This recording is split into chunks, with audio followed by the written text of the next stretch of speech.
ഞങ്ങൾക്ക് 102 സീറ്റ് കിട്ടി. രാജ്യത്തെ എല്ലാവരും സംസ്ഥാനത്തെ എല്ലാവരും ഞങ്ങൾക്ക് വോട്ട് ചെയ്തു. ഈ കഴിഞ്ഞ 12 വർഷമായിട്ട് BJP ഓടിളക്കിയാണല്ലോ ഇവിടെ മത്സരിച്ച് ജയിക്കുന്നത്. അല്ല, ഓടിളക്കി പാർലമെന്റിൽ വരികയാണല്ലോ. അപ്പൊ ഈ രാജ്യത്തെ BJPയെ അധികാരത്തിലെത്തിയ, അല്ലെങ്കിൽ ഈ രാജ്യത്തെ ഇന്ന് 28 സംസ്ഥാനങ്ങളുള്ള രാജ്യത്തെ 80% ഭാരതീയ ജനതാ പാർട്ടിയാണ് ഭരിക്കുന്നത്. നിങ്ങൾ ഈ പറയുന്ന സോക്കോൾഡ് RSS ഐഡിയോളജിയാണ് രാജ്യം ഭരിക്കുന്നത്. ആ RSS ഐഡിയോളജിയെ പിന്തുണയ്ക്കുന്ന മുഴുവൻ ആൾക്കാരും വിഭാഗീയ ചിന്താഗതി ഉള്ളവരാണോ? ഈ രാജ്യത്തെ ബഹുഭൂരിപക്ഷം ജനങ്ങളും അപ്പൊ വിഭാഗീയതയ്ക്കാണ് വോട്ട് ചെയ്തത്. അപ്പൊ നിങ്ങൾ വോട്ട് ചെയ്തവരെല്ലാം മെച്ചം, ആഹാ, ബാക്കിയുള്ളവരെല്ലാം ഓഹോ. ആ ലൈനൊക്കെ അങ്ങ് മടക്കി 4 കൈവച്ചാൽ മതി. മാപ്പ് പറയണോ? ഹിന്ദു സമൂഹത്തെ കരുത്തരാക്കേണ്ടതിനെ കുറിച്ച് സർസംഘചാലക് നടത്തുന്ന പ്രഭാഷണം കേട്ടിരിക്കുന്ന വൈസ് ചാൻസലർമാർ എന്ത് സന്ദേശമാണ് നൽകുന്നത്?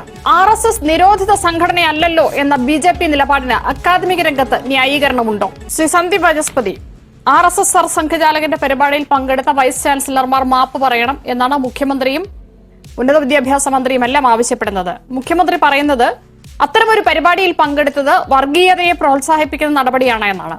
അതിന് മറുപടി പറയാം. മനസ്സിലായില്ല, മനസ്സിലാക്കി തരാം. RSS ഒരു രാഷ്ട്രീയ പ്രസ്ഥാനമല്ല എന്ന് ഭാരതത്തിലെ നിരവധി ഹൈക്കോടതികളിൽ നിരവധി കേസുകളുമായി ബന്ധപ്പെട്ട വിധികൾ ഉണ്ടായിട്ടുണ്ട്. അപ്പം RSSനെ ഒരു രാഷ്ട്രീയ സംഘടനയായി കണക്കാക്കാനാകില്ല എന്ന അസന്നിഗ്ധമായ വിധി ഇന്ത്യയിലെ പരമോന്നത നീതിപീഠങ്ങൾ പലതവണ പുറപ്പെടുവിച്ചിട്ടുള്ളതാണ്. അതിന്റെ അടിസ്ഥാനത്തിലാണ് ഞാൻ മനസ്സിലാക്കുന്നത് 2024 2 വർഷം മുൻപ് ജൂലൈ മാസത്തിൽ സർക്കാർ ജീവനക്കാർക്ക് RSSൽ ചേർന്ന് പ്രവർത്തിക്കാനുള്ള തടസ്സം പോലും നീക്കം ചെയ്തുകൊണ്ട് ഉത്തരവുണ്ടായിട്ടുള്ളത്. ഒന്നും കാണുന്നുമില്ല, കേൾക്കുന്നുമില്ല, ഞങ്ങൾ ബധിരനും മൂകനുമാണ്. ഈ VCമാര് RSSന്റെ സർസംഘചാലക പങ്കെടുത്ത ഒരു പരിപാടി, ആ പരിപാടിയുടെ സാങ്കത്യം ഒരുപക്ഷെ ചിലർക്കെങ്കിലും അറിയും. RSS 100ാം വർഷം ആചരിക്കുക, അതിന്റെ 100ാം ജന്മദിനത്തിന്റെ വേളയാണ്. ഇത് ശതാബ്ദി വർഷമാണ് RSSനെ സംബന്ധിച്ചിടത്തോളം. ഇതിന്റെ ഭാഗമായി RSSന്റെ സർസംഘചാലകന്മാർ, ഇതിന്റെ ഭാഗമല്ല എങ്കിൽ പോലും RSSന്റെ തലവൻ വിവിധ സംസ്ഥാനങ്ങളിൽ യാത്ര ചെയ്യുമ്പോൾ അവിടെയുള്ള പൗരപ്രമുഖന്മാരുമായി കൂടിക്കാഴ്ച നടത്തുക എന്നുള്ളത് 1925 ശേഷം RSS അനുവർത്തിച്ചു വന്നിട്ടുള്ള ഒരു നയമാണ്. അത് ഡോക്ടർ കേശവ് ബൽറാം ഖഡ്ഗേവാർ, ഡോക്ടർജിയുടെ കാലഘട്ടം മുതൽ ഇപ്പോൾ മോഹൻ ഭാഗവത്ജിയുടെ കാലഘട്ടം വരെ അത് തുടരുന്നു. നാളെയും അത് തുടരും. ഇത് ആദ്യമായിട്ടൊന്നുമല്ല RSSന്റെ ആൾക്കാർ പൗരപ്രമുഖന്മാരുമായി കൂടിക്കാഴ്ച നടത്തുന്നത്. അതിലെന്താണ് തെറ്റ്? 1. 2, VCമാരുടെ കാര്യം പറഞ്ഞാൽ VCമാരുടെ കാര്യത്തിൽ സംസ്ഥാന സർക്കാരിന് എന്താണ് നിയന്ത്രണം? അങ്ങനെ സംസ്ഥാന സർക്കാരിന്റെ ഭീഷണിക്ക് വഴങ്ങേണ്ടവരാണോ VCമാർ? മുഖ്യമന്ത്രി എന്നുള്ളത് ഈ കേരള സംസ്ഥാനത്തിന്റെ മുഖ്യമന്ത്രി അല്ലേ? അതോ RSS വിരോധം കൊണ്ട് ഏതെങ്കിലും തരത്തിൽ ആരെയെങ്കിലും ഒന്ന് ഭീതിപ്പെടുത്തി അവരുടെ വോട്ട് തേടാമെന്ന് വിചാരിക്കുന്ന അതിന്യൂനപക്ഷങ്ങളായ മതഭീകരവാദികളുടെ മാത്രം മുഖ്യമന്ത്രിയാണോ ബഹുമാനപ്പെട്ട VD സതീശൻ? കേരളത്തിലെ മുസ്ലിം സമുദായത്തിന് RSSനോട് എന്ത് വിരോധമാവുള്ളത്? മുസ്ലിം സമുദായത്തിലെ അതിന്യൂനപക്ഷമായിട്ടുള്ള മതഭീകരന്മാർക്ക് RSSനോട് വിരോധമുണ്ടാകാം. പോപ്പുലർ ഫ്രണ്ടിനോ SDPIക്കോ അതുമല്ലെങ്കിൽ ഇപ്പൊ ജമാഅത്തെ ഇസ്ലാമിക്കോ ഒക്കെ RSS വിരോധമുണ്ടാകാം. അവരുടെ കുഴലൂത്ത് നടത്തലാണോ ബഹുമാനപ്പെട്ട മുഖ്യമന്ത്രിയുടെ ഉത്തരവാദിത്തം? മുഖ്യമന്ത്രി അവരുടെ മാത്രം മുഖ്യമന്ത്രിയാണ്. അങ്ങനെയുണ്ടെങ്കിൽ ബഹുമാനപ്പെട്ട VD സതീശൻ തന്റെ ഇടത്തോടുകൂടി നാളെ പ്രസ്താവന ഇറക്കണം. ഞാൻ RSSനെ പ്രദാനം ചെയ്ത ആരുടെയും മുഖ്യമന്ത്രി അല്ല. കേരള സംസ്ഥാനത്തെ 3.5 കോടി ജനങ്ങളുടെയും പ്രജകളുടെ കൂട്ടത്തിൽ RSSകാരുടെ മുഖ്യമന്ത്രി അല്ല ഞാനെന്ന് പറയണം. RSSകാരുടെ മുഖ്യമന്ത്രി അല്ലേ ബഹുമാനപ്പെട്ട VD സതീശൻ? RSSന് രാഷ്ട്രീയ അസ്പൃശ്യത അല്ലെങ്കിൽ പൊളിറ്റിക്കൽ അൺടച്ചബിലിറ്റി RSSനോ BJPക്കോ ഇല്ല എന്ന് എത്രയോ കാലങ്ങളായി ഞങ്ങൾ പറയുന്നു. കാരണം നമ്മുടെ എല്ലാവരുടെയും ലക്ഷ്യം ഈ നാടിന്റെ പുരോഗതിയാണ് എങ്കിൽ അവിടെ ഡയലോഗ്സിന്, ആശയ സംവാദത്തിന്, കൊടുക്കൽ വാങ്ങലുകൾക്ക് വലിയ പ്രാധാന്യമുണ്ട്. ഈ രാഷ്ട്രത്തിൽ അത് നടന്നു വന്നതല്ലേ? എന്നു മുതലാണ് എതിർ പാർട്ടിയിൽപ്പെട്ടവരോട് മിണ്ടാത്തവരായി നമ്മൾ മാറിയത്? എതിർ പാർട്ടിയുടെ എത്രയോ പരിപാടികളിൽ അങ്ങോട്ടും ഇങ്ങോട്ടും നമ്മൾ പങ്കെടുക്കാറില്ലേ? എന്തുകൊണ്ടാണ് നിങ്ങൾ ഒരു വിഭാഗം ആൾക്കാരെ മാറ്റി നിർത്തിയിട്ട് അവരെ ഏതോ കോട്ട കെട്ടി അവർ തൊട്ടുകൂടാത്തവരാണ് എന്ന ഈ തൊട്ടുകൂടായ്മ നയം സ്വീകരിച്ചുകൊണ്ട് നിങ്ങൾക്ക് വളരാമെന്നാണോ നിങ്ങളുടെ ധാരണ? കഴിഞ്ഞ 100 വർഷമായി നിങ്ങൾ RSSനെ കോട്ട കെട്ടി പ്രതിരോധിക്കുന്നില്ലേ? ഇതാണ് ഇപ്പോൾ ഉള്ള കുഴപ്പം. ഒരു കാര്യം പറയാൻ സമ്മതിക്കില്ല. സഞ്ജീവ്, RSS പരിപാടിയിൽ വൈസ് ചാൻസലർമാർ പങ്കെടുത്തതിനെ പ്രതിപക്ഷ നേതാവും CPM സെക്രട്ടറിയും അടക്കം ശക്തമായി വിമർശിച്ചു. BJP നേതൃത്വം ചോദിക്കുന്നു, RSS ഈ രാജ്യത്ത് നിരോധിക്കപ്പെട്ട ഒരു സംഘടനയല്ലോ. അവരുടെ 100ാം വാർഷിക പരിപാടിയിൽ ഒരു പ്രഭാഷണം കേൾക്കാൻ വൈസ് ചാൻസലർമാർ പോയതിൽ എന്ത് തെറ്റാണ്, എന്ത് ചട്ടവിരുദ്ധതയാണ് അവർ ചെയ്തത്? ഏത് കാര്യത്തിലാണ് അവർ മാപ്പ് പറയേണ്ടത്? RSS ഇന്ത്യ മഹാരാജ്യത്ത് ഒരു തവണ അല്ല 3 തവണ നിരോധിക്കപ്പെട്ട രാഷ്ട്രീയ സംഘമാണ്. അതിപ്പോ രാഷ്ട്രീയ പാർട്ടിയല്ല, ഒരു NGO ആയിട്ടാണ് അവർ സ്വയം പ്രഖ്യാപിച്ചത്. പക്ഷെ അവർക്ക് രജിസ്ട്രേഷൻ ഇല്ല. കഴിഞ്ഞ 100 വർഷമായിട്ട് അവർ ഒരു ചില്ലി രൂപ രാജ്യത്ത് ഇവർ നടത്തുന്ന പ്രവർത്തനങ്ങളുടെ ഭാഗമായി, ഇവരുടെ ബിൽഡിങ്ങുകളുടെ ഭാഗമായി ടാക്സ് പോലും അടക്കുന്നില്ല. ഇതൊക്കെ രാജ്യത്ത് എല്ലാവർക്കും അറിയാം. അപ്പോൾ ഇവർ നടത്തുന്ന ദേശദ്രോഹ പ്രവർത്തനം അങ്ങനെ തന്നെ പറയണം. അപ്പോൾ ഇവിടെ സന്ദീപ് വചസ്പതി ചോദിക്കുന്നത് കേട്ടു, വി സിമാരുടെ കാര്യത്തിൽ ഇവർക്ക് എന്താണ് റോൾ എന്ന്. സാർ, ഈ സ്റ്റേറ്റിലെ സർക്കാരിനല്ലാതെ മറ്റാർക്കാണ് റോൾ? ഈ കേരളത്തിലെ സർക്കാർ കൊടുക്കുന്ന പണം കൊണ്ട് പ്രവർത്തിക്കുന്ന സർവകലാശാലകളിൽ സ്വാഭാവികമായിട്ടും റോൾ ഉണ്ടാവേണ്ടത് സർക്കാരിനാണ്. അത് തങ്ങൾക്കില്ലാത്ത അധികാരം അടിച്ചു മാറ്റിയിട്ട് ഈ പറഞ്ഞ ഗവർണറെ ഉപയോഗിച്ച് ഇല്ലാത്ത അധികാരം ഉണ്ടാക്കിയെടുത്തിട്ട് ആളുകളുടെ മുഖത്ത് നോക്കി കൊഞ്ഞനം കുത്തുന്ന ഈ ചോദ്യമൊക്കെ ചോദിക്കാൻ ഇവിടെ വന്നിരിക്കാൻ നിങ്ങളെ പോലുള്ള ആളുകൾക്കേ പറ്റൂ. ഓഹോ, കളി പഠിച്ചിട്ട് വന്നിരിക്കുകയാണല്ലേ. കാരണം നിങ്ങളൊരു സംഘപരിവാറുകാരനാണ്, RSS കാരനാണ്. കാരണം എന്താ, മര്യാദയും ജനാധിപത്യവും ഒന്നും നിങ്ങളെ സംബന്ധിച്ചിടത്തോളം ഒരു വിഷയമേ അല്ല. രാജ്യത്തിന്റെ ഭരണഘടന നിങ്ങൾക്കൊരു വിഷയമേ അല്ല. RSSന്റെ ഗ്രാൻഡ് ഡിസൈൻ ഇന്ത്യയിൽ നടപ്പിലാക്കണം. എന്താണ് ആ ഗ്രാൻഡ് ഡിസൈൻ? ആ ഗ്രാൻഡ് ഡിസൈൻ ഇന്ത്യയിലെ സർവകലാശാലകളിൽ RSS മൂല്യങ്ങളും RSSന്റെ ഹിന്ദുത്വ ബോധവും മറ്റൊരു മനുഷ്യനെ വെറുക്കാനുള്ള ഹിന്ദുത്വ ബോധവും പറഞ്ഞു പഠിപ്പിക്കണം. നിങ്ങളുടെ വിചാരധാരയിൽ പറഞ്ഞതുപോലെ ബഞ്ച് ഓഫ് തോട്ട്സ് അതൊക്കെ തള്ളിക്കളയുന്നുണ്ടോ? അങ്ങ് ഇവിടെ പറഞ്ഞല്ലോ എന്താണ് ഇന്ത്യയിലെ മുസ്ലിങ്ങൾക്ക് പ്രശ്നമെന്ന്. ഇന്ത്യയിലെ മുസ്ലിങ്ങളെ നിങ്ങൾ ആഭ്യന്തര ശത്രു എന്നാണ് പ്രഖ്യാപിച്ചിരിക്കുന്നത്. ഇന്ത്യയിലെ കമ്മ്യൂണിസ്റ്റുകളെ ആഭ്യന്തര ശത്രു എന്നാണ് പ്രഖ്യാപിച്ചിരിക്കുന്നത്. ക്രൈസ്തവരെ ആഭ്യന്തര ശത്രു എന്നാണ് പ്രഖ്യാപിച്ചിരിക്കുന്നത്. വ്യത്യസ്ത അഭിപ്രായം ഉണ്ടോ? അത് തള്ളുന്നുണ്ടോ? ഇല്ലല്ലോ. ഗാന്ധിജിയെ കൊലപ്പെടുത്തിയ, അതില് പ്രതി ചേർക്കപ്പെട്ട, അതിന്റെ എല്ലാ ഗൂഢാലോചനയുടെയും ഭാഗമായിട്ടുള്ള ഒരു രാഷ്ട്രീയ സംഘമാണ് നിങ്ങൾ. അതിന്റെ ഭാഗമായി നിരോധിക്കപ്പെട്ടവരാണ് നിങ്ങൾ.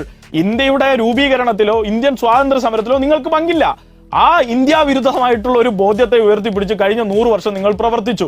ആ 100 വർഷത്തിൽ നിങ്ങളുടെ മേന്മ എന്താ? രാജ്യത്ത് കലാപം സംഘടിപ്പിച്ചു, രാജ്യത്ത് ഒരുപാട് മനുഷ്യരെ കൊലപ്പെടുത്തി. ഗുജറാത്തിലും ഈ ഡൽഹിയിലും ഇന്ത്യയിലെമ്പാടും ഈ കേരളത്തിൽ തലശ്ശേരിയിലും മാറാട്ടിലും ഉൾപ്പെടെയുള്ള നിരവധി സ്ഥലങ്ങളിൽ നിങ്ങൾ കലാപം സംഘടിപ്പിച്ചു. ഈ പറഞ്ഞ ബാബരി മസ്ജിദിന്റെ മിനാരങ്ങൾ തച്ചു തകർത്ത പകലുകളിൽ ഇന്ത്യയിലെമ്പാടും മനുഷ്യരെ കൊന്നൊടുക്കി. ഇങ്ങനെയൊക്കെയല്ലേ നിങ്ങൾ അധികാരത്തിൽ വന്നത്? അല്ലാതെ നിങ്ങൾ വേറെന്താ ചെയ്തിട്ടുള്ളത്?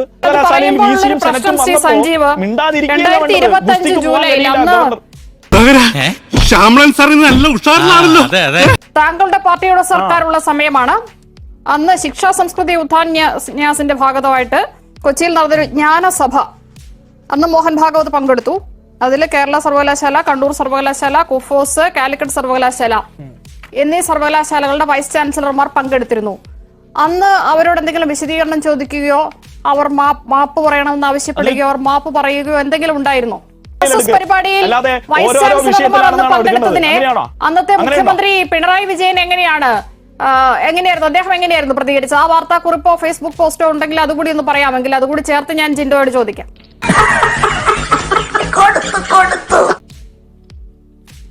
അല്ല, സർക്കാരിന്റെ എല്ലാവരും പ്രതികരിക്കണം എന്നാണോ? അങ്ങനെ എല്ലാവരും ഫേസ്ബുക്ക് ഈ പറഞ്ഞതുപോലെ വിമർശനം വരുമ്പോൾ ഫേസ്ബുക്ക് കുറിപ്പ് എടുക്കണമെന്നാണോ?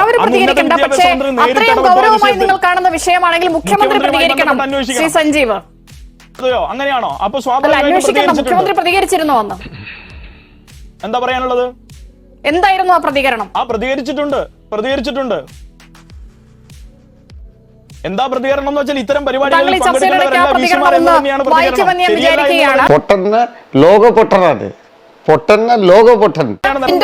നിങ്ങളുടെ പ്രതികരണം ദുർബലമായിരുന്നു എന്നാണ് പറയുന്നത്. ഒപ്പം മറ്റൊന്ന്, ജമാഅത്തെ ഇസ്ലാമി, SDPI, മുസ്ലിം ലീഗ് ഇവരെയൊക്കെ പ്രീതിപ്പെടുത്താനാണ് മുഖ്യമന്ത്രിയുടെയും ഉന്നത വിദ്യാഭ്യാസ മന്ത്രിയുടെയും ഒക്കെ നിലപാടുകൾ എന്നാണ് BJP ആരോപിക്കുന്നത്. രണ്ടിനും മറുപടി പറയും. BJPയുടെ പ്രതിനിധി സന്ദീപ് വചസ്പതിയോട് ഒരു കാര്യം പറയുന്നത്, RSS ഒരു രാഷ്ട്രീയ സംഘടനയല്ല എന്ന് താങ്കൾ പറഞ്ഞു. ശരിയാണ്, RSS ഒരു രാഷ്ട്രീയ സംഘടനയല്ല. കാരണം നിങ്ങൾ പറയുന്ന പോലെ ഒരു രാഷ്ട്രീയ പാർട്ടിയുടെ രജിസ്ട്രേഷനോ പ്രവർത്തന രീതിയോ ഒന്നുമല്ല. അത് നിങ്ങൾ പറയുന്നത് RSS ഒരു സാംസ്കാരിക പ്രവർത്തനമാണ് നടത്തുന്നത്. RSSന്റെ പ്രധാനപ്പെട്ട സാംസ്കാരിക പ്രവർത്തനം ആളുകളെ ഭിന്നിപ്പിക്കുക, മതന്യൂനപക്ഷങ്ങളിൽപ്പെട്ട ആളുകളെ ആക്ഷേപിക്കുക, അവരെ ആട്ടി ഓടിക്കാൻ വേണ്ടിയിട്ടുള്ള പ്രൊപ്പഗാൻഡ നിർമ്മിക്കുക, അതിനു വേണ്ടിയിട്ടുള്ള കലാപങ്ങൾ ആസൂത്രണം ചെയ്യുക, ഇതൊക്കെയാണ്. RSSന്റെ ഭരണഘടന നിങ്ങൾക്ക് ഞങ്ങളെ കാണിക്കാൻ പറ്റും. RSSന് ഒരു ഭരണഘടന വേണമെന്നൊക്കെയാണ് പറയുന്നത്. നിരോധിക്കപ്പെട്ടതിന് ശേഷം റീ രജിസ്ട്രേഷന്റെ സമയത്തൊക്കെ നിരോധനം മാറ്റുന്ന സമയത്ത് നിങ്ങളുടെ ഭരണഘടന എന്താണ്? നിങ്ങളുടെ അംഗത്വ ലിസ്റ്റ്, നിങ്ങൾ ആരൊക്കെയാണ് നിങ്ങളുടെ അംഗങ്ങൾ, നിങ്ങൾക്ക് എവിടെ നിന്നാണ് ഫണ്ട് കിട്ടുന്നത്, നിങ്ങളുടെ അക്കൗണ്ട്, മറ്റ് ഡീറ്റെയിൽസ്, നിങ്ങൾ എങ്ങനെയാണ് ഇവിടെ പ്രവർത്തിക്കുന്നതെന്ന് ഇത്രയും ഗൂഢമായി പ്രവർത്തിക്കുന്ന ഒരു സംഘടന ഈ രാജ്യത്തെ മതനിരപേക്ഷതയെ, മതേതര ബോധത്തെ തകർക്കുന്ന രീതിയിൽ ഈ രാജ്യത്തിന്റെ കോർ വാല്യൂവിനെതിരായിട്ട് പോരാട്ടം നടത്തുന്ന നിങ്ങളുടെ പ്രവർത്തനത്തെ കുറിച്ചിട്ട് പറയുമ്പോൾ ഒരു ഗൂഢ സംഘടനയാണ്. അതിനെ നിങ്ങളുടെ പ്രവർത്തനങ്ങളെ വിലയിരുത്തിക്കൊണ്ട് 100 വർഷത്തെ പ്രവർത്തനങ്ങളും നിങ്ങളുടെ പ്രത്യയശാസ്ത്ര പ്രചരണങ്ങളും വെച്ചുകൊണ്ട് പറഞ്ഞാൽ ഒരു തീവ്രവാദ സംഘടന എന്ന് തന്നെ പറയണം. എങ്ങനെയുണ്ട്? വളഞ്ഞു വളഞ്ഞ് പറഞ്ഞാണ്ടോ? പിന്നെ ഞങ്ങൾ SDPI ജമാഅത്തെ ഇസ്ലാമിയെ തൃപ്തിപ്പെടുത്താൻ വേണ്ടിയിട്ടാണ് ഇത് ചെയ്യുന്നതെന്ന് പറഞ്ഞാൽ നിങ്ങൾ കേരളത്തിലെ മനുഷ്യർ മുഴുവൻ SDPI ജമാഅത്തെ ഇസ്ലാമിയാണോ? ഞങ്ങൾ 102 സീറ്റോട് കൂടിയാണ് UDF അധികാരത്തിൽ വരുന്നത്. ഞങ്ങൾക്ക് 18 MPമാരുണ്ട്, ആയിരക്കണക്കിന് ജനപ്രതിനിധികൾ ലോക്കൽ ബോഡിയിലുണ്ട്. ഇതൊക്കെ SDPIയുടെയും ജമാഅത്തെ ഇസ്ലാമിയുടെയും വോട്ട് കൊണ്ടാണ് വരുന്നതെന്ന് പറഞ്ഞാൽ കേരളം മുഴുവൻ ജമാഅത്തെ ഇസ്ലാമിക്കാരും SDPIക്കാരും ആയിരിക്കണം. അമ്പലത്തിൽ പോകുന്നവനും കത്തോലിക്ക പള്ളിയിൽ പോകുന്നവനും ക്രിസ്ത്യാനികളായിട്ടുള്ള ആളുകൾ, പെന്തക്കോസ്ത വിഭാഗത്തിൽപ്പെട്ട ആളുകൾ, ഈ വിവിധ വിഭാഗങ്ങളിൽപ്പെട്ട മനുഷ്യർ, ആദിവാസികളും ദളിതരും ഒക്കെ SDPI ജമാഅത്തെ ഇസ്ലാമി ആണെങ്കിൽ ഇത്ര വലിയ ഭൂരിപക്ഷത്തിൽ UDFന് ജയിക്കാൻ പറ്റുള്ളൂ. അതൊരു ബാലിശമായിട്ടുള്ള വാദമാണ്. നിങ്ങൾക്ക് പറയാനുള്ള രാഷ്ട്രീയം നിങ്ങൾ പറയാം. അതിനെതിരായിട്ട് ഞങ്ങൾ പറയുന്ന രാഷ്ട്രീയം എന്താണെന്ന് മനസ്സിലാകാത്തത് കൊണ്ടാണോ അല്ലെങ്കിൽ മനസ്സിലായിട്ട് മറച്ചു വെച്ചുകൊണ്ടാണോ എന്ന് അറിയില്ല. നിങ്ങൾ എല്ലാത്തിനെയും കൊണ്ടുപോയി കെട്ടുന്നത് ജമാഅത്തെ ഇസ്ലാമിയിലും SDPIയിലും കെട്ടേണ്ട സാധനങ്ങളിൽ മാത്രം കെട്ടിയാൽ പോരെ. ഈ ജമാഅത്തെ ഇസ്ലാമി SDPI ഇത്ര മോശപ്പെട്ട സംഘടനയാണെന്ന് നിങ്ങൾ പറയുന്നുണ്ടെങ്കിൽ നിങ്ങളുടെ ക്രെഡിബിലിറ്റി എന്താണെന്ന് കൂടി നിങ്ങൾ പറയണം. നിന്റെ വായിലെ നാവുകൊണ്ട് പച്ചവെള്ളം പോലും മരുന്നാക്കി വെക്കുന്നവനല്ലേ വി ഡി സതീശൻ RSSന്റെ കൂടി മുഖ്യമന്ത്രിയാണെന്ന് താങ്കൾ പറഞ്ഞു. അല്ല, താങ്കൾ തിരുത്തണം. വി ഡി സതീശൻ മലയാളികളുടെ മുഖ്യമന്ത്രിയാണ്, കേരളത്തിന്റെ മുഖ്യമന്ത്രിയാണ്, RSSന്റെ മുഖ്യമന്ത്രിയല്ല. അപ്പൊ അതുകൂടി മനസ്സിലാക്കണം. RSSന്റെ മുഖ്യമന്ത്രിയാണ് എന്ന് നിങ്ങൾക്ക് പറയാനായിട്ട് മഹാത്മാഗാന്ധി നിങ്ങളുടെ ശാഖയിൽ വന്നിട്ടുണ്ട്, പ്രണബ് കുമാർ മുഖർജി വന്നിട്ടുണ്ട്, നെഹ്റു വന്നിട്ടുണ്ടെന്നൊക്കെ പറയുന്നത് പോലെ കൊള്ളാവുന്ന ആളുകൾ എപ്പോഴെങ്കിലും നിങ്ങളായിട്ട് എങ്ങാനും മിണ്ടുകയോ സംസാരിക്കുകയോ ചെയ്ത് അപ്പോൾ അവരെ നിങ്ങൾ അങ്ങ് എടുക്കും. കൊള്ളാവുന്ന ആളുകൾ ഈ രാജ്യത്തിന്റെ ചരിത്രത്തിൽ നിങ്ങൾക്കില്ലാത്തത് കൊണ്ടാണ് ഗാന്ധിയും നെഹ്റുവിനെയും പട്ടേലിനെയും ഒക്കെ ഉപയോഗിച്ചുകൊണ്ട് നിങ്ങൾക്കൊരു ലെജിറ്റിമസി കൊണ്ടുവരാൻ നോക്കുന്നത്. RSSന്റെ മുഖ്യമന്ത്രിയല്ല വി ഡി സതീശൻ, കേരളത്തിലെ സകല പക്ഷേ ശ്രീ ജിൻഡോ ജോൺ, താങ്കൾ ഈ പറയുന്ന മുഖ്യമന്ത്രി RSSന്റെ പരിപാടിയിൽ പങ്കെടുത്തിട്ടുണ്ട്. അതുകൊണ്ടാണ് കെ സുരേന്ദ്രൻ പറഞ്ഞത് മാപ്പ് പറയണമെങ്കിൽ താങ്കൾ ആദ്യം മാപ്പ് പറഞ്ഞു തുടങ്ങുമെന്ന്. ചുമ്മാ പ്രാസത്തിന് വേണ്ടി പറഞ്ഞല്ല, തെളിയിച്ചു തരാം, നോക്കിക്കേ. പങ്കെടുത്തതിനെ കുറിച്ച് പറഞ്ഞു. ഞാൻ പറയട്ടെ, RSSന്റെ പരിപാടിയിൽ സംവാദത്തിന് വേണ്ടി ക്ഷണിച്ചാൽ ഞാനും പങ്കെടുക്കുന്നേ. കേരളത്തിൽ ആരും പങ്കെടുക്കാൻ തയ്യാറാണ്. ഞങ്ങൾ നിങ്ങളുടെ വേദിയിൽ വന്ന് ഞങ്ങളുടെ രാഷ്ട്രീയം പറയാൻ ഞങ്ങൾക്ക് തയ്യാറാണ്. അല്ല, അതുപോലെയല്ലേ ജിൻഡോ ഇത്? മനസ്സിലായി. എടാ നാറി, നിനക്ക് നാണമുണ്ടോ? വിട്ടുകൊടുത്തത് പിണറായി വിജയൻ കേരളം ഭരിക്കുന്ന കാലത്താണ്. രാഷ്ട്രീയ പ്രസ്ഥാനത്തിന്റെ യോഗമല്ല, ശരി തന്നെ. പക്ഷേ RSS എന്ന് പറയുന്നത് ഒരു പ്രത്യയശാസ്ത്രം പിൻപറ്റുന്ന സംഘടനയാണ്. ആ സംഘടനയുടെ പ്രത്യയശാസ്ത്രത്തോട് ഈ രാജ്യത്തെ എല്ലാ ജനവിഭാഗങ്ങൾക്കും യോജിക്കാൻ കഴിയുന്നതല്ല എന്നുള്ളതൊക്കെ നമ്മുടെ മുന്നിലുള്ള യാഥാർത്ഥ്യമാണ്.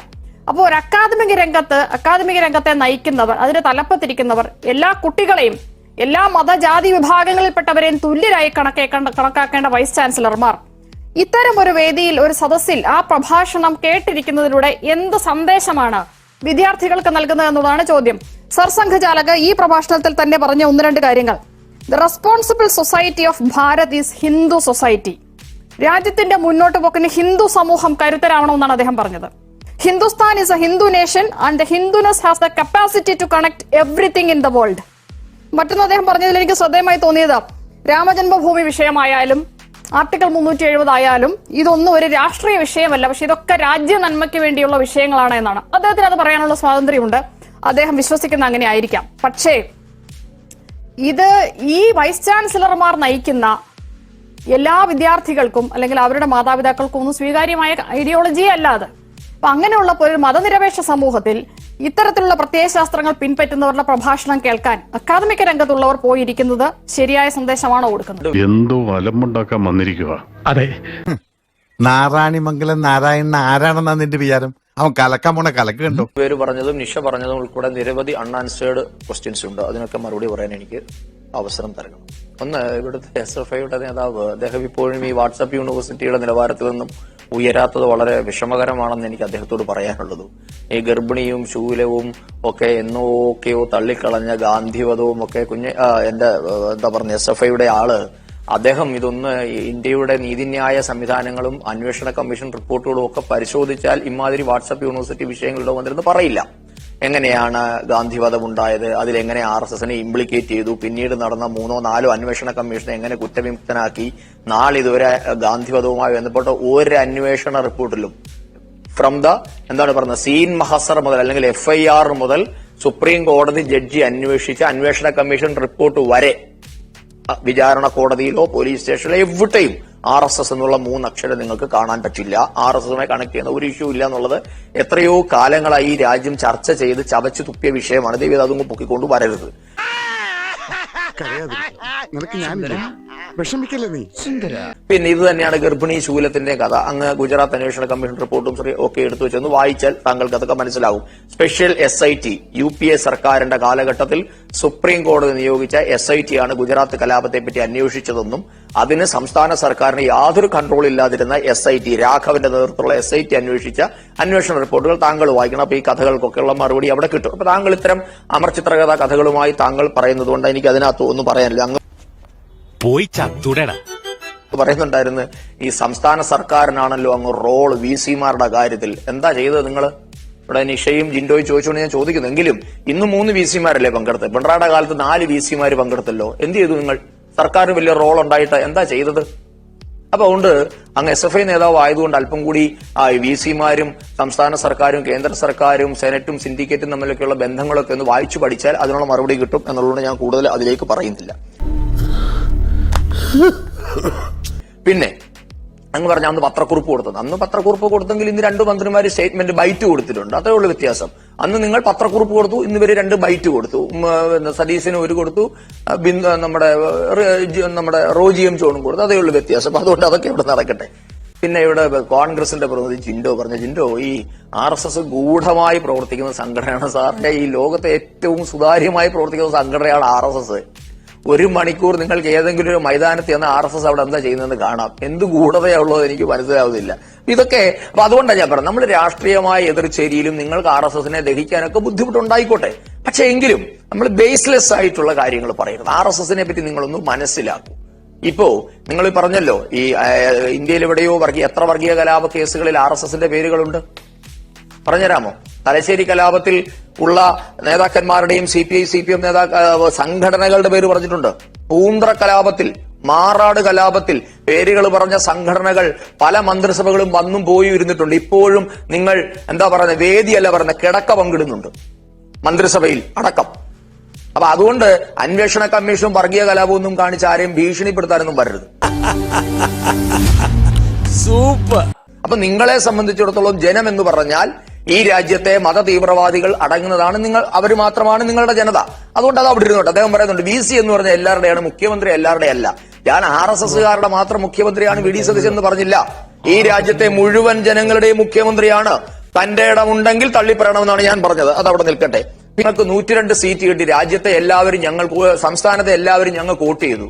ഈ കഴിഞ്ഞ 12 വർഷമായിട്ട് BJP ഓടിളക്കിയാണല്ലോ ഇവിടെ മത്സരിച്ച് ജയിക്കുന്നത്. അല്ല, ഓടിളക്കി പാർലമെന്റിൽ വരികയാണല്ലോ. അപ്പൊ ഈ രാജ്യത്തെ BJPയെ അധികാരത്തിലെത്തിയ, അല്ലെങ്കിൽ ഈ രാജ്യത്തെ ഇന്ന് 28 സംസ്ഥാനങ്ങളുള്ള രാജ്യത്തെ 80% ഭാരതീയ ജനതാ പാർട്ടിയാണ് ഭരിക്കുന്നത്. നിങ്ങൾ ഈ പറയുന്ന സോക്കോൾഡ് RSS ഐഡിയോളജിയാണ് രാജ്യം ഭരിക്കുന്നത്. ആ RSS ഐഡിയോളജിയെ പിന്തുണയ്ക്കുന്ന മുഴുവൻ ആൾക്കാരും വിഭാഗീയ ചിന്താഗതി ഉള്ളവരാണോ? ഈ രാജ്യത്തെ ബഹുഭൂരിപക്ഷം ജനങ്ങളും അപ്പൊ വിഭാഗീയതയ്ക്കാണ് വോട്ട് ചെയ്തത്. അപ്പൊ നിങ്ങൾ വോട്ട് ചെയ്തവരെല്ലാം മെച്ചം, ആഹാ, ബാക്കിയുള്ളവരല്ലോ ഓഹോ. ആ ലൈനൊക്കെ അങ്ങ് മടക്കി 4 കൈവച്ചാൽ മതി. അങ്ങനെയൊന്നുമില്ല.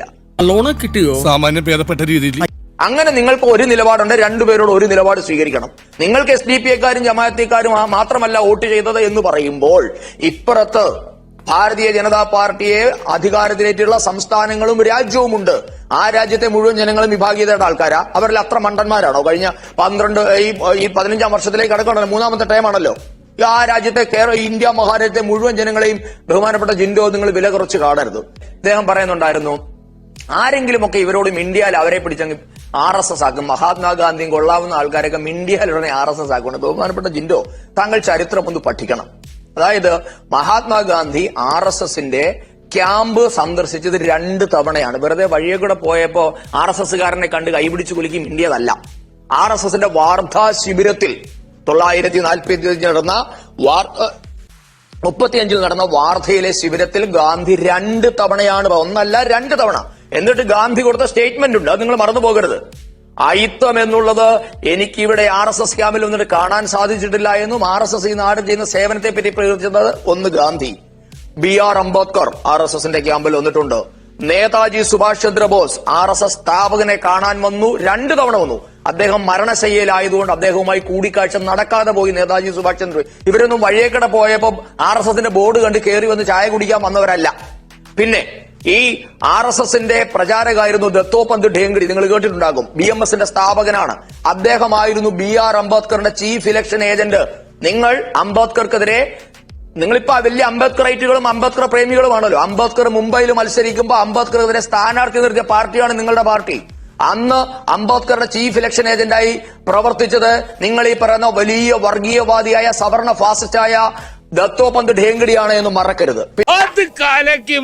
1965 പാകിസ്ഥാൻ ഇന്ത്യയെ ആക്രമിക്കുമ്പോൾ അന്ന് ലാൽ ബഹദൂർ ശാസ്ത്രിയാണ് പ്രധാനമന്ത്രി.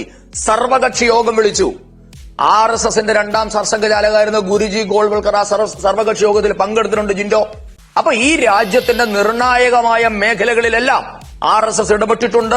ഇന്നലെ ഇടപെട്ടിട്ടുണ്ട്, ഇന്ന് ഇടപെടുന്നുണ്ട്, നാളെ ഇടപെടുകയും ചെയ്യും. അത് BJPയുടേതാണല്ലൊന്നുമല്ല, നിങ്ങൾ അങ്ങനെ വിചാരിക്കണ്ട. നരേന്ദ്രമോദി എന്തോ ഡൽഹിയിൽ ഇരിക്കുന്നതുകൊണ്ട് RSS ഇടപെടുന്നു തെറ്റിദ്ധരിക്കല്ലേ. ആര് ഭരിച്ചാലും ഇടപെട്ടിരിക്കും. നിനക്കെന്നെ ശരിക്കും മനസ്സിലായില്ല എന്ന് തോന്നുന്നു. ഈ രാഷ്ട്രം എന്നൊക്കെ പ്രതിസന്ധി RSS എന്നല്ല, ഇനിയിപ്പോ ഏത് പ്രത്യയശാസ്ത്രമായാലും കേൾക്കാൻ പോയിരിക്കുന്നത് എന്തിനാണ്?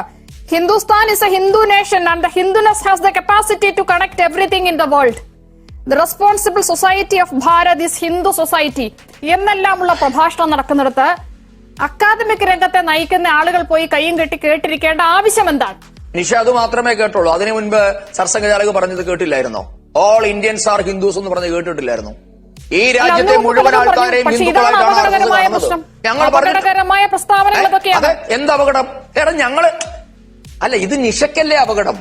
രാജ്യത്തിന്റെ സെക്കുലർ റിപ്പബ്ലിക് എന്ന് പറഞ്ഞിട്ടുള്ള ഭരണഘടനയിൽ എഴുതി ചേർത്തിട്ടുള്ള ഒരു രാജ്യത്തിന്റെ മതനിരപേക്ഷ സ്വഭാവത്തിന് ചേരാത്ത പ്രസ്താവനകൾ, രാമജന്മഭൂമിയും ആർട്ടിക്കിൾ 370 ഒക്കെ രാജ്യത്തിന്റെ നന്മയ്ക്കായാണ്, അതൊരു രാഷ്ട്രീയ വിഷയമേ അല്ല എന്ന് പ്രഖ്യാപിക്കുന്നിടത്ത് എങ്ങനെയാണ് ഒരു മതനിരപേക്ഷ രാജ്യത്ത് അക്കാദമിക രംഗത്തെ നയിക്കുന്നവർ പോയി കേട്ടുകൊണ്ടിരിക്കുക?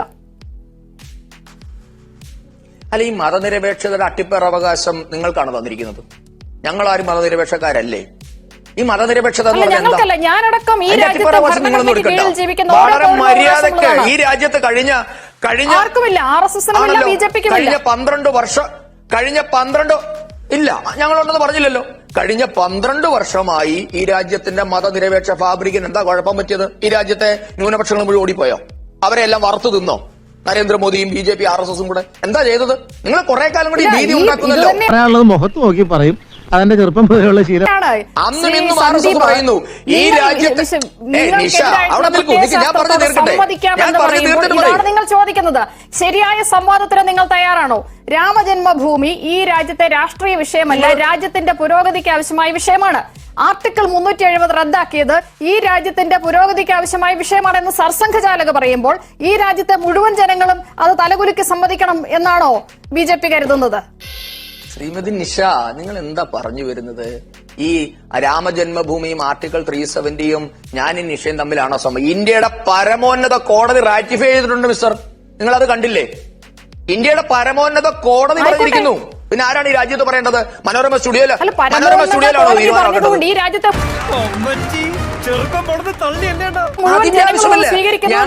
രാമജന്മഭൂമി മനോരമയല്ല, ഈ രാജ്യത്തെ മുഴുവൻ ജനങ്ങളും അത് സ്വീകരിക്കുന്നുണ്ടോ? ശ്രീ സന്ദീപ് വചസ്പതി, അതിനോട് അഭിപ്രായ വ്യത്യാസമുള്ള വലിയൊരു വിഭാഗം ജനങ്ങളുണ്ടെന്ന്. അപ്പോ അങ്ങനെയുള്ള എല്ലാ വിഭാഗം വിദ്യാർത്ഥികളെയും നയിക്കേണ്ട അക്കാദമിക് രംഗത്ത് തലപ്പത്തിരിക്കുന്ന ആളുകൾ ഇത്തരം പ്രഭാഷണങ്ങൾ കേൾക്കാൻ പോയിരിക്കുന്നത് എങ്ങനെയാണ്? നിഷ, സുപ്രീം കോടതിയുടെ വേർഡിക്റ്റ് എന്ന് പറഞ്ഞാൽ ലോ ഓഫ് ദ ലാൻഡ് എന്നാണ് ഞാൻ മനസ്സിലാക്കിയിട്ടുള്ളത്. ലോ ഓഫ് ദ ലാൻഡ് അതിനെ അനുസരിച്ച് ജീവിക്കാൻ എല്ലാവരും എല്ലാ കോടതി വിധികളോടും വിയോജിക്കാനുള്ള അവകാശവും നമ്മുടെ ഭരണഘടന തരുന്നുണ്ട്. ശ്രീ സന്ദീപ്, വിയോജിച്ചോളൂ. വേണ്ട, ഇല്ലെന്ന് ആര് പറഞ്ഞു? വിയോജിക്കണ്ടെന്ന് ഞാൻ പറഞ്ഞു. ഞാൻ എന്താ പറഞ്ഞത്? ഞാൻ പറഞ്ഞ ഇത്രയേ ഉള്ളൂ. ഞാൻ എന്താ പറഞ്ഞത്?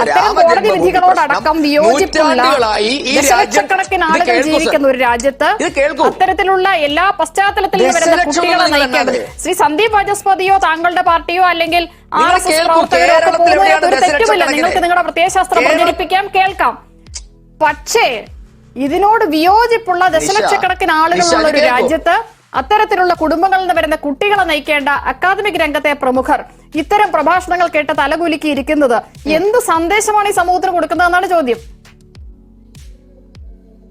ഇനി അവരോട് തലകുലുക്കാതിരിക്കാൻ പറയാം. അവർ കേട്ടതുകൊണ്ട് എന്ത് സംഭവിച്ചു? ആകാശം ഇടിഞ്ഞു വീണോ? അല്ല, താങ്കൾക്കെതിരെ നിസ്സാരമായും തമാശയായും ഒക്കെ പറയാമായിരിക്കും. ഈ രാജ്യത്തെ അല്ല, ഇത് കേൾക്കൂ. ഈ രാജ്യത്തിന്റെ സോഷ്യൽ ഫാബ്രിക്കിനെ, മതനിരപേക്ഷ നിങ്ങൾ ഈ പറയുന്ന മതേതര ഫാബ്രിക്കിനെ സ്പർശിക്കുന്ന, അതിന്റെ ഔട്ടർ ലെയറിലെങ്കിലും സ്പർശിക്കുന്ന ഒരു സ്റ്റേറ്റ്മെന്റ് നടത്തിയിട്ടുണ്ടോ? ഈ രാജ്യത്തിന്റെ അഖണ്ഡതയെ ബാധിക്കുന്ന ഒരു പ്രശ്നം നടത്തിയിട്ടുണ്ടോ? ഈ പറഞ്ഞിട്ടുണ്ട്. രാജ്യത്തെ ഞാൻ പറഞ്ഞല്ലോ, ഞാനിവിടെ പലതവണ വായിച്ചു. അദ്ദേഹത്തിന്റെ ഈ പറയുന്ന ഈ വൈസ് ചാൻസലർമാർ കേട്ടിരുന്ന പ്രസംഗത്തിൽ പറയുന്ന ഭാഗങ്ങളാണ് ഞാൻ പറഞ്ഞത്. അദ്ദേഹം പറഞ്ഞത് സനാതന ധർമ്മമാണ്, സനാതന ധർമ്മമാണ് ഈ രാജ്യത്തിന്റെ ആത്മാവ്. Hindustan is a Hindu nation and the Hinduness has the capacity to connect everything in the world. Hindustan is a Hindu nation എന്ന് അദ്ദേഹത്തിന് പറയാം. Responsible society of Bharat is Hindu society. അതായത് ഹിന്ദു സമൂഹം ഒറ്റക്കെട്ടായി നിന്നാൽ മാത്രമേ ഈ രാജ്യം മുന്നോട്ട് പോകൂ. മറ്റൊന്നുകൂടി അദ്ദേഹം പറഞ്ഞു, ഈ മുസ്ലിം ഗുണ്ടായിസം ഒക്കെ ഈ രാജ്യത്ത് ഉണ്ടായിരുന്നു, പക്ഷെ ഹിന്ദുക്കൾ ശക്തരായി നിൽക്കണം. അതോടൊപ്പം പറഞ്ഞതാണ് രാമജന്മഭൂമിയും ആർട്ടിക്കിൾ 371 രാഷ്ട്രീയ വിഷയമായിട്ട് ഞങ്ങൾ കാണുന്നില്ല, മറിച്ച് ഈ രാജ്യത്തിന്റെ പുരോഗതിക്ക് വേണ്ട കാര്യങ്ങളാണ്. ഇതെല്ലാം ഈ രാജ്യത്തിന്റെ മതനിരപേക്ഷ നിലപാടുകൾക്ക് യോജിക്കുന്ന പ്രസ്താവനയാണെന്ന് ശ്രീ സന്ദീപ് പറയുന്നുണ്ടെങ്കിൽ താങ്കളുടെ ആ നിലപാടിനെ ആ നിലയ്ക്ക് ഞാൻ മാനിക്കുന്നു. അല്ല നിഷ, ഞാൻ ചോദിക്കട്ടെ, സനാതന ധർമ്മമാണ് ഈ രാജ്യത്തിന്റെ ആത്മാവെന്നുള്ളത് RSS കണ്ടുപിടിച്ച സംഗതിയാ? സുപ്രീം കോടതി വിധിയില്ലേ നിഷ? എന്തിനാണ് തെറ്റിദ്ധരിപ്പിക്കുന്നത്? മഹാത്മാഗാന്ധി പറഞ്ഞിട്ടില്ലേ? നേതാജി പറഞ്ഞിട്ടില്ലേ? വിവേകാനന്ദൻ പറഞ്ഞിട്ടില്ലേ? BR അംബേദ്കർ പറഞ്ഞിട്ടില്ലേ? ആരാണ് രാജ്യത്തിന്റെ ഈ രാഷ്ട്രത്തിന്റെ ചേതന സനാതന ധർമ്മം തന്നെയാണ്. രാജ്യത്തിന്റെ ആത്മാവ് സനാതന ധർമ്മമാണ്. ഹിന്ദുത്വം എന്നുള്ളത് ജീവിത രീതിയാണ്. ഈ രാഷ്ട്രത്തിന്റെ ചേതനയാണ് സനാതന ധർമ്മം. അത് ശരി, അത് ഞാൻ സമ്മതിച്ചു. പക്ഷേ ഈ രാജ്യത്തിന്റെ ആത്മാവ് സനാതന ധർമ്മമാണെന്ന് ഏത് കോടതി വിധിയാണ് പറഞ്ഞത്? നിഷ, ഈ രാഷ്ട്രത്തെ നിങ്ങൾ ഈ ഹിന്ദുക്കൾ എന്ന് പറഞ്ഞ ഏതോ അമ്പലത്തിൽ പോകുന്നവർ RSSകാരെന്ന് മാത്രം നിങ്ങൾ വക്രീകരിക്കുന്ന ഒരു പ്രശ്നമാണിത്. ഈ രാഷ്ട്രത്തെ പറ്റിയാണ് സംസാരം. ഈ രാഷ്ട്രത്തിലെ ജനങ്ങളെ പറ്റിയാണ് സംസാരം. ഈ രാഷ്ട്രത്തിന്റെ ആത്മാവ് സനാതന ധർമ്മം തന്നെയാണ് എന്ന് നൂറ്റാണ്ടുകൾക്ക് മുമ്പ് സ്വാമി വിവേകാനന്ദൻ പറഞ്ഞിട്ടുണ്ട്. നമ്മുടെ ഭഗിനി നിവേദിത പറഞ്ഞിട്ടുണ്ട്. ആരാണ് പറയാത്തത്? മഹർഷി അരവിന്ദൻ പറഞ്ഞിട്ടുണ്ട്. ബാലഗംഗാധര തിലകൻ പറഞ്ഞിട്ടുണ്ട്. ഗാന്ധി എന്തിനാ രാമരാജ്യം നടപ്പാക്കണമെന്ന് പറഞ്ഞത്? താലിബാനിസം നടപ്പാക്കണമെന്ന് പറയാതിരുന്നത്? എല്ലില്ലാത്ത നാക്കല്ലേ, ആർക്ക് എന്താ പറഞ്ഞുകൂടാത്തത്? അപ്പൊ ഈ രാഷ്ട്രത്തിന്റെ ആത്മാവ് ഇത് തന്നെയാണെന്നേ, ഇതിനകത്ത് എല്ലാവരും ഉൾക്കൊള്ളുന്നതാണ്. അതിനെയാണ് ഞങ്ങൾ സർവസ്പർശി എന്ന് പറയുന്നത്. കൊലപാതകത്തെ കുറിച്ച് അവിടെ പറയുന്നത് സവർക്കറും ഗോഡ്സെയും നാരായണ ആപ്തയും 40 മിനിറ്റ് ഡൽഹിയിലേക്ക് ഇദ്ദേഹത്തെ കൊലപ്പെടുത്താൻ പോകുന്നതിന് തലേ ദിവസം ഡൽഹിയിലേക്ക് പോകുന്നതിന് മുമ്പ് 40 മിനിറ്റ് സന്ദർശിച്ച് അവർ ഒരുമിച്ചിരുന്ന് ഗൂഢാലോചന നടത്തിയാണ് ഈ കൊലപാതകം നടത്തുന്നത് എന്നതിനെ കുറിച്ച് തെളിവുണ്ട് കേട്ടോ, തെളിവുണ്ട്. പല ഈ പറഞ്ഞ സവർക്കർ ഇതിൽ നിന്ന് രക്ഷപ്പെട്ടത് തന്നെ അദ്ദേഹം മരണപ്പെട്ടത് കൊണ്ടാണ്. അതെല്ലാവർക്കും അറിയാം. അതുകൊണ്ട് കൂടുതലൊന്നും പറയണ്ട കേട്ടോ, അത് കൂടുതലൊന്നും പറയണ്ട, അതെല്ലാവർക്കും അറിയാം. അതാണ് പ്രശ്നം. നിങ്ങൾ RSS മെമ്പറാണോ? പക്ഷെ നിങ്ങൾ RSS അല്ലേ? നിങ്ങൾക്ക് RSS മെമ്പർഷിപ്പ് ഉണ്ടോ? മെമ്പർഷിപ്പ് ഇല്ലാതെ രാജ്യത്ത് ഗൂഢമായി പ്രവർത്തിക്കുന്ന രഹസ്യ സംഘടനയാണ് RSS. അതുകൊണ്ടാണ് നിങ്ങൾ മെമ്പർഷിപ്പ് വെക്കാത്തത്. അതുകൊണ്ടാണ് നിങ്ങൾ ഭരണഘടന എഴുതാത്തത്. നിങ്ങൾ എന്താ ഭരണഘടന എഴുതാത്തത്? നിങ്ങളോട് ഭരണഘടന എഴുതാൻ രഹസ്യമായി പ്രവർത്തിക്കുന്ന പ്രവർത്തകരാണ്. അതുകൊണ്ട് അങ്ങ് RSS ആണോ? അങ്ങ് RSS ആണോ?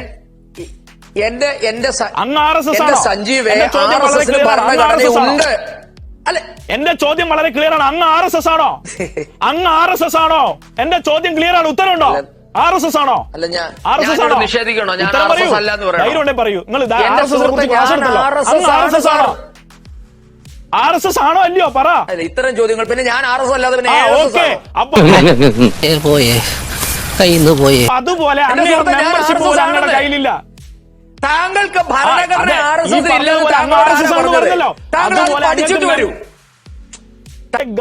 അവരുടെ ഗ്രാൻഡ് ഡിസൈൻ സംസാരിക്കാൻ വിടൂ സാർ. നിങ്ങൾ അയച്ചെന്നുള്ളൂ, ഞങ്ങൾ ഞങ്ങൾ പബ്ലിഷ് ചെയ്യാം. സഞ്ജീവിന് വിട്ടുകൊടുക്കാതെ എന്ന് പറയരുത്. എന്റെ സമയം അതുകൊണ്ട് ഞങ്ങൾ എടുത്തോളാം. സമയം ആരുടേതെന്നുള്ള അല്ല വിഷയം. ഇവിടെ വിവരക്കേടുകൾക്ക് അനുവദിക്കാൻ പറ്റില്ല. നിങ്ങൾക്കറിവില്ല, അതുകൊണ്ട് RSSന് ഭരണഘടന വിഷയം പിന്നെ എന്ന് നിങ്ങൾ എങ്ങനെയാ സ്ഥാപിക്കുക? നിങ്ങൾ കണ്ടിട്ടില്ല എന്ന് പറയൂ. നിങ്ങൾ കണ്ടിട്ടില്ല, ഞാൻ സമ്മതിച്ചു. ഞങ്ങൾ ഇല്ല എന്നർത്ഥമില്ല. എന്റെ ജീവിതത്തിൽ ഞാൻ ഇങ്ങനെ ചമ്മിട്ടില്ല. എന്തോ അല്ല, എന്റെ അമ്മായി നമ്മുടെ മുമ്പിൽ ഒഴിച്ചു. എന്നെ തൊഴിൽ പോയി. തൽക്കാലം ഇത്രയും മതി. വരട്ടെ.